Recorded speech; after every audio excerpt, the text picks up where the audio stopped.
भाग जा यहाँ से, ये कम तेरी औकात से बाहर है, सुन रहा है? निकल जा।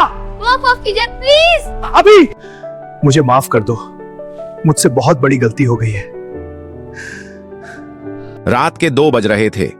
मुंबई की भीड़भाड़ वाली सड़कें अब सुनसान थीं। सिर्फ एक कार तेज रफ्तार से भाग रही थी।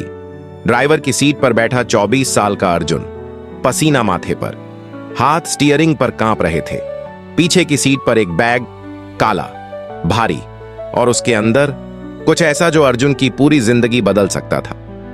मुझे माफ कर दो अम्मा, उसने फुसफुसाते हुए कहा। आंखों में आंसू थे। गाड़ी एक पुराने गोदाम के सामने रुकी।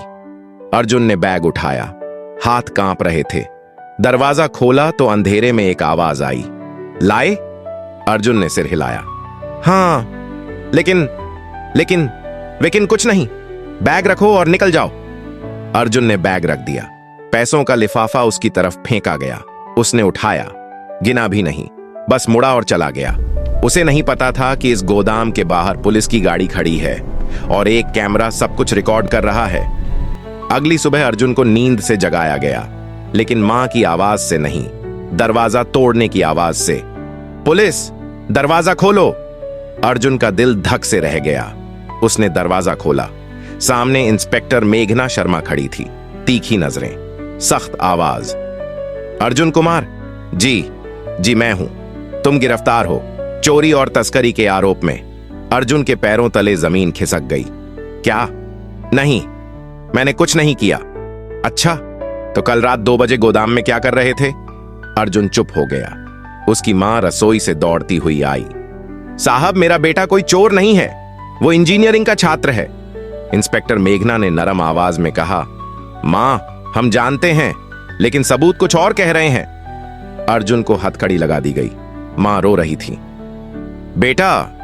बेटा, तूने ऐसा क्यों किया? अर्जुन ने आंखें बंद कर लीं। जवाब नहीं दे सका। पुलिस स्टेशन में अर्जुन को पूछताछ के कमरे में बिठाया गया। इंस्पेक्टर मेघना सामने बैठी थी। टेबल पर एक फाइल रखी थी। देखो अर्जुन, उसने शांत आवाज में कहा, अगर सच बता दोगे तो हम मदद कर सकते हैं। अर्जुन ने सिर हिलाया। मैडम, मैं सच बोल रहा हूं, मुझे नहीं पता था बैग में क्या है। झूठ, हमारे पास वीडियो है, तुम जानते थे? अर्जुन की आंखों में आंसू आ गए। मैडम, मेरी मां को कैंसर है, इलाज के लिए 15 लाख चाहिए। किसी ने मुझसे कहा सिर्फ एक बैग डिलीवर करो, 5 लाख मिलेंगे। मेघना का चेहरा थोड़ा नरम पड़ा।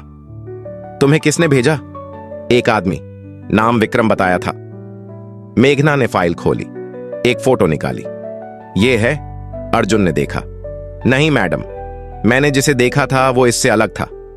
मेघना ने गहरी सांस ली। अर्जुन, तुम्हें किसी ने झांसा दिया है।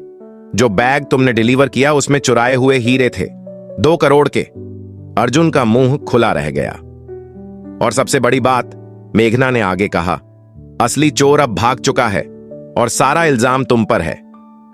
3 दिन बाद अर्जुन की जमानत हो गई, लेकिन केस तो चल ही रहा था। हर तरफ उंगलियां उठ रही थीं। कॉलेज में उसके दोस्त दूर हो गए। यार, अर्जुन से बात मत करो, चोर है।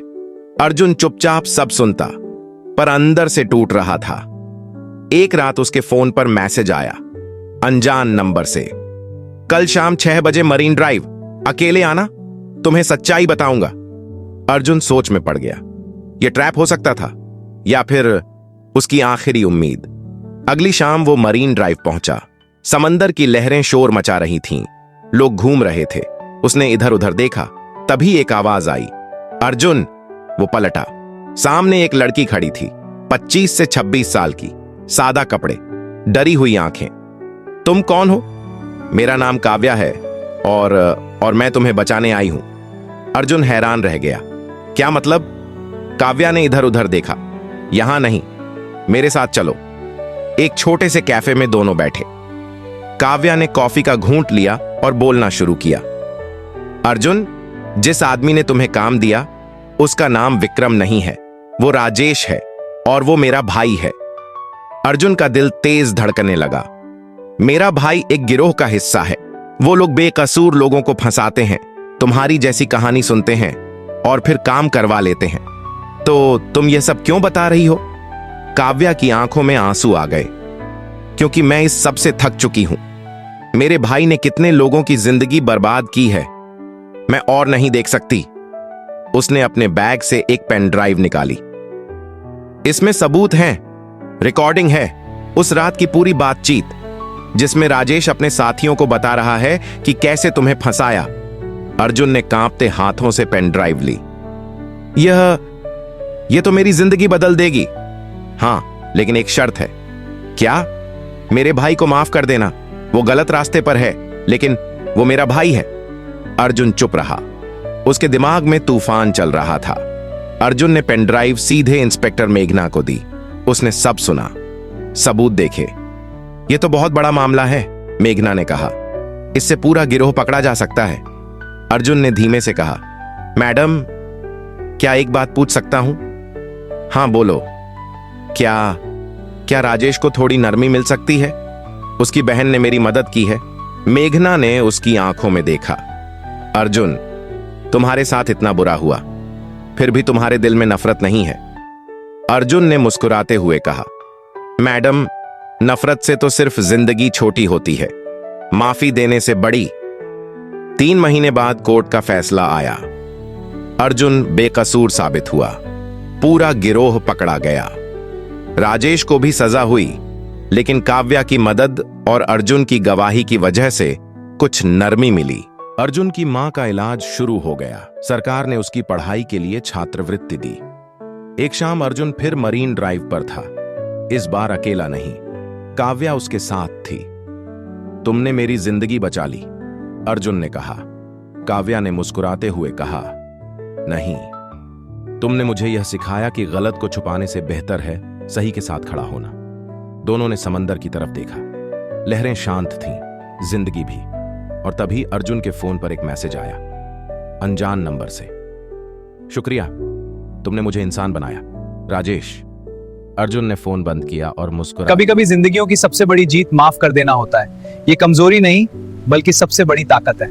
अगर आपको यह कहानी पसंद आई हो तो वीडियो को लाइक करें, चैनल को सब्सक्राइब करें और कमेंट में बताएं कि आप किस शहर से यह देख रहे हैं। आपका एक लाइक हमें ऐसी ही कहानियां लाने की ताकत देता है। कमेंट में बताइए, क्या अर्जुन ने सही किया राजेश को माफ करके?